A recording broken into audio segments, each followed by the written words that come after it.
I hope this video makes you uncomfortable. I look at this as a mirror. You get to look yourself in the mirror and ask hard and tough questions. What am I doing every single day with my life? Creating obstacles, challenges, and distractions for myself. Creating distractions for myself because of all of this pressure that I live under, trying to make all of these people think that I'm doing it big. Pull yourself together and quit tripping, cause you in the process.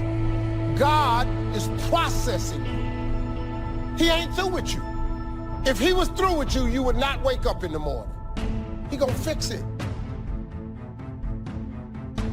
The more weird you are is a reflection of how committed you are to focusing on your shit, molding and shaping your ideas and your craft so that when it's time for you to make your rounds, you gonna fly. Stop running around here trying to live up to the hype, homie. I'm just keeping it real, man. If that's what it is, you owe it to yourself to start strategically working to change directions. Most people will resist change. Most people will fight change as if change would be worse than what they're experiencing. It's not what happens that determines your life future. It's what you do about what happens. All of us are in like a little sailboat. And it's not the blowing of the wind that determines your destination, it's the set of the sail. If all you do is stay in little-minded, mud puddles of small thinking, you'll never grow any bigger. And some of you, it's time to get out of the mud puddle and get into a lake. And some of you need to get out of the lake and get into the ocean and let God release your potential.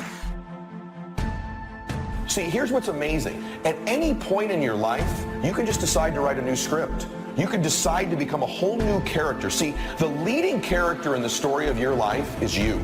And guess what? You and God control the script. You can simply decide to be a new character. I'm strong now. I'm beautiful now. I'm handsome now. I'm bold now. I'm funny now. I'm smart now. You're so busy reaching out to your future that you are neglecting what you have been given right now. Oh God, you are so busy trying to progress that you are neglecting where you are. That's not how you progress. This word is hard on the narrow road. Does not mean that it's impossible, but it strictly means that it is beset with difficulties. You will be pressed on that road. And in order for you to say yes to some things, you got to say no to a lot of other things.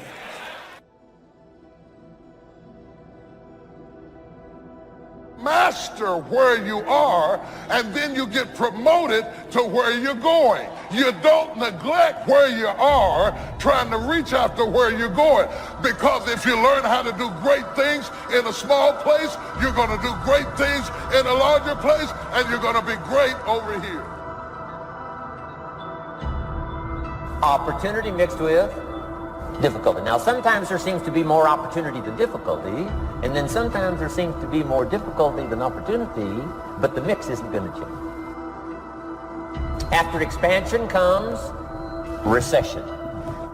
But after recession comes expansion.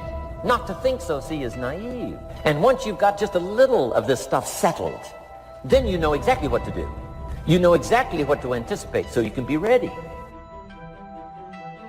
You can never shine trying to sit on someone else's sun. You can never figure out who you are if you're consumed in everything that everybody else is and what they're doing and the moves that they're making. There is a saying that you have to fake it until you make it. Most of y'all have been faking it for so long, you're never gonna make it. Most of y'all have been faking it so long, you now believe your own tricks. Most of y'all have been living a lie for so long that you believe your own lies because you're trying to chase someone else's life. There's something in you, in your heart of hearts, that said, I'm not going to let anybody pull my strings. That said, I'm going to control my own personal economy. That said, I've got a dream I want to achieve. That said, I am the captain of my ship. That said, I'm going to control my destiny, and whatever it takes, I'm willing to do the work. In the morning, devour something. Throw your whole self at something. You'll never know what you can do and what you can be until you throw your whole self at it. Devour it. I mean, devour it. Don't try it. Devour it. Attack it. Attack it like you're going to kill it. Devour the prey. And in the evening, you divide the spoils. We have it backwards today.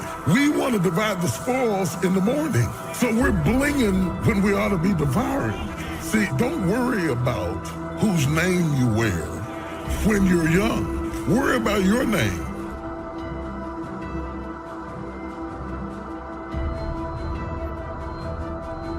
What is the vision for your life? What are the ideas and the dreams for your life?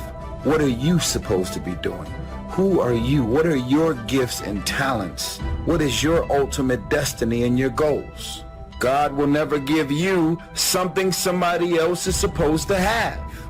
There is an old person down inside of you that's dependent on you to be smart. It's the person you're going to be 30, 40 years from now. Do not disappoint that person by being foolish through the strongest years of your life. And then when your back is out and your knees are swollen and you can't move around, now you're out there going to get your grind on now?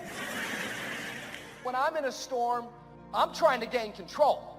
But God's message to all of us whenever we feel like we are in a storm is not to keep control, but to keep courage. You keep courage and God will take control. He's going to get you through this storm. You just got to keep courage. If you get too tightly zoomed into this one scene or this one moment or this one struggle or this one issue, you're going to miss the bigger picture. God knows where to put you. He knows what he put in you. And he knows what he wants to do through you. How do you keep the faith? How do you keep your head above water? How do you march against the tide? How do you stand up when everybody around you seems to be falling down? How do you keep firm and solid footing when everything underneath you seems to be slipping away? How do you keep the faith? You've got to be born again. And when you're born again, there are some things you just have to take. Just some things you have to stand up under. There's just some fights you're going to have.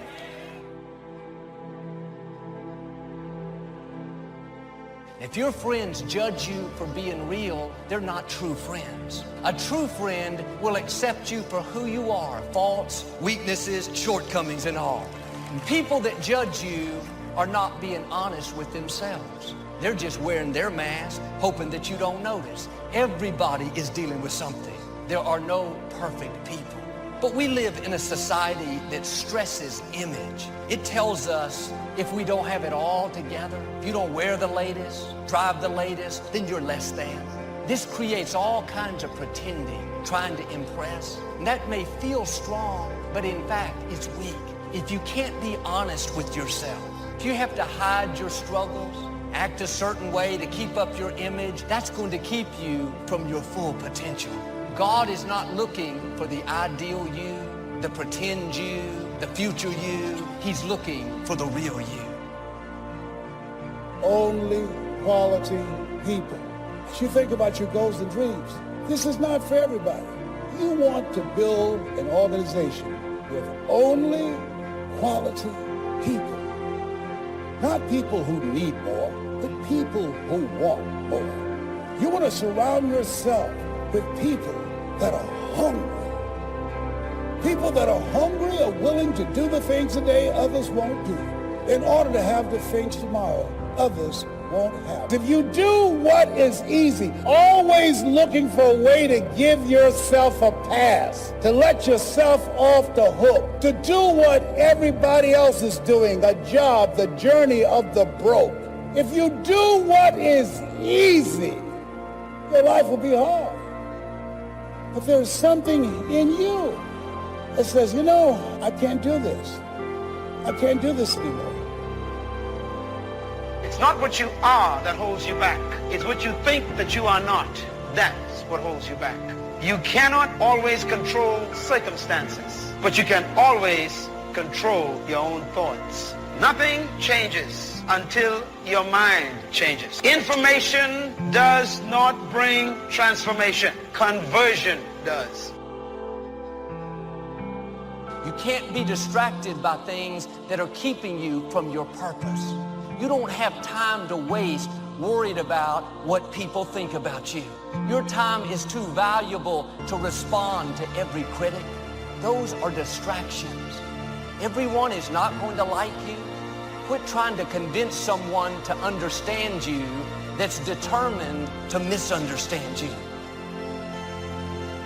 You can't get to second base and keep one foot on first. You've got to let go to grow. I don't care how many people love you and encourage you, or the ones that try to tear you down or destroy you. When God has a dream for you, it is your dream. Your dream. You know, when death finds me, I want it to find me climbing up a new mountain and not sliding down an old one. That's powerful stuff, and that's the attitude you've got to have. So my question to you is, what else is in you? What else is calling you? What else do you feel you can bring into this world, you can produce? Or are you satisfied where you are? What you focus on, what you concentrate on, once your eyes are fixed on that, it begins to energize you and you begin to see the possibility of making it happen. What's your target? What's your goal? Whatever it is, focus. Trust me, the energy will come. I don't have time to play petty games to try to convince you that I'm okay. Life is too short to try to have peace with people that don't want to have peace with you. Some of your relatives, you love them, but you have to love them from a distance. Don't frustrate yourself trying to make things happen that they don't want to happen.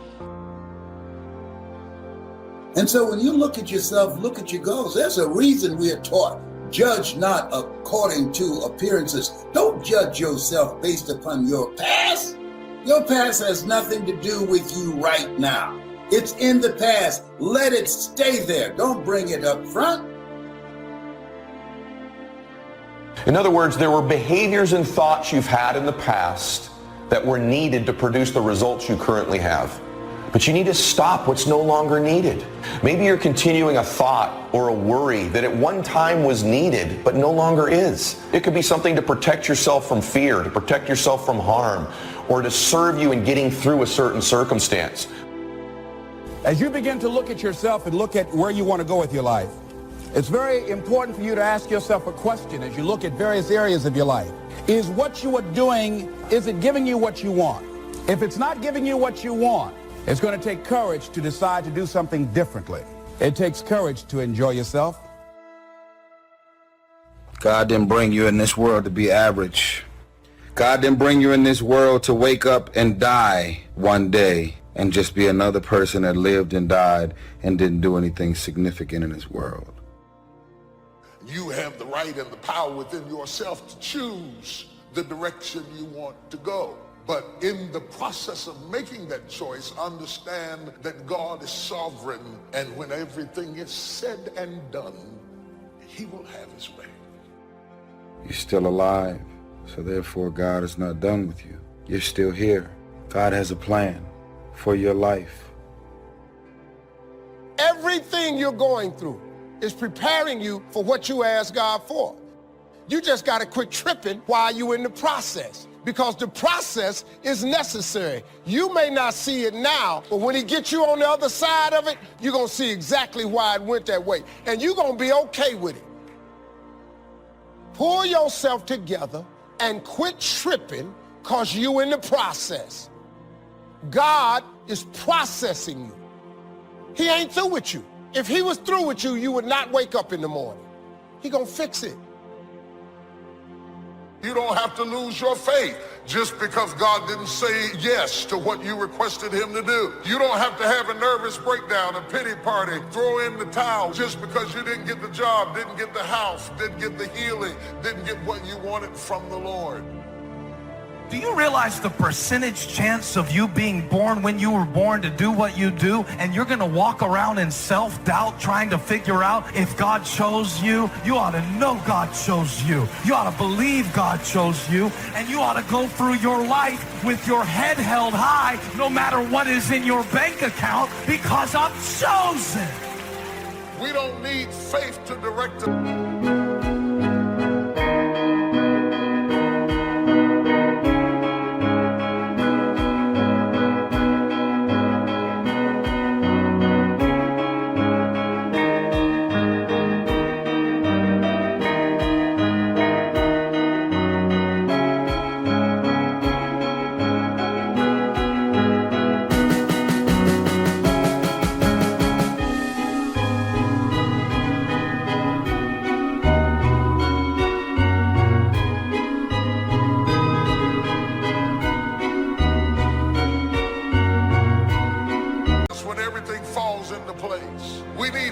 Sustain us when all hell is breaking loose.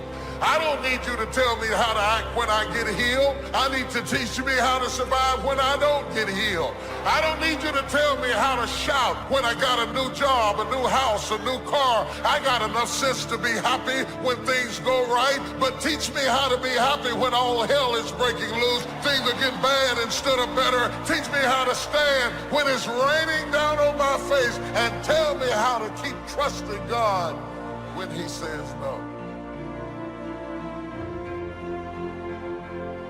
When you ask God for something, quit tripping. He got it from him. Well, Lord, if I could just stay with him a little bit longer. Maybe you don't need him. Maybe he the reason you ain't got nothing now. Well, I don't want to leave him because I've been with him 8 years. Well, hold up. Whoa. You want 8 more years of this? The only reason I'm telling you this, because this is how I made it. I just do me. I'm just being me. I stay uniquely who I am because you are okay just the way you are, because God made you uniquely who you are. He wanted you to be just like you are. God won't bless who you pretend to be. He looks beyond the mask, beyond the superficial. Being vulnerable is not a weakness, it's a strength. But when we pretend, try to impress people, live for our image, that puts pressure on us. We have to perform, make sure they think I'm good, I'm strong, I'm talented. Take off the mask. You can be real. What they think of you doesn't really matter. They don't control your destiny. If you do one thing well, you can still dabble in other things as hobbies in your free time. But if you're trying too many things and not very successful in any of them, you won't enjoy yourself, you won't know any real accomplishment. It is this attitude that invariably brings success. You know, one of the things that human beings underestimate dramatically is their capacity to get great at something if they're totally immersed in it. Because you are way more powerful than you know you are if you went crazy, psycho, obsessed, laser focused on anything, even something you're totally ill-prepared for. This life here, this is not me. This is not working for me. I want a way out. I want to do something else. This job, it's not me. Many people are staying where they are, even though the place where they are is not them. When there are major changes that you need to make in your life, and you don't make them, after a while, you become blind to them. There's a whole generation. Everybody wants purpose. Not very many people want process. I want to encourage you today. Every one of us, we are all just passing through. We are all just going through this life. This place called Earth. I love my life. I'm grateful for life, but I understand this is temporary. I'm living for an eternal perspective. This life is temporary. I want to live my life on mission. This is a key phrase now to use the rest of your life. You must learn to discipline your disappointment because you didn't set up the setup, and that is not of your making. Now, if you made gross errors and you ran them off, see, that'd be different. Now, you're responsible for that. But if it's in the normal course of things, this is the way things are. So when you look at this thing called life, it's about transformation. It's about disruptions and about miracles, because you have miracle working power. Don't judge where your situation is right now, even if you don't have any evidence to the contrary. Judge not according to appearances. See, that's why you have to have big dreams, because your dreams have to be bigger than all your fears and all your consequences. What makes people go back is you dream too small. See, your problem in life ain't if you aim too high and you miss it. Your problem in life is if you aim too low and you hit it. You messed up now. You've got to develop this might be the day attitude. All right? This might be the day. Well, why do you keep coming back? Why do you keep acting so strong? Well, because this might be the day. This might be the day I discover myself. This might be the day I get my breakthrough. This might be the day I fall in love. Right? This might be the day. That's the kind of attitude you've got to have when it comes to looking at what it is that you want. This might be the day. If you're not eating or mowing your lawn or thinking or working or living better today than you were a year ago, you've got yourself a little problem. Maybe you're hanging on when you should be letting go. And there are things that happen to us, experiences that we have along the way that prevent us from working through the mental block of acting. And so what I want you to think about, what is there that you know you need to do, that you want to do this, but for some reason or another, you've been holding back. You just have not been able to gather your nerves, or putting it off, or justifying, or blaming. Some reason or another, you just haven't done it. Climb and maintain. You've got to climb and maintain. If you don't remember anything else I said today, remember climb and maintain. If it's turbulent and there's trouble, go higher. Don't sit there. If the devil is breathing down your neck, he's right where he's supposed to be. But if you want him to flee, just submit to God and resist him, and he's got to flee. I've never seen anybody in the presence of God worshiping and praising, and the devil was able to stay. If you want him to flee, you got to pray and worship. You got to climb and maintain.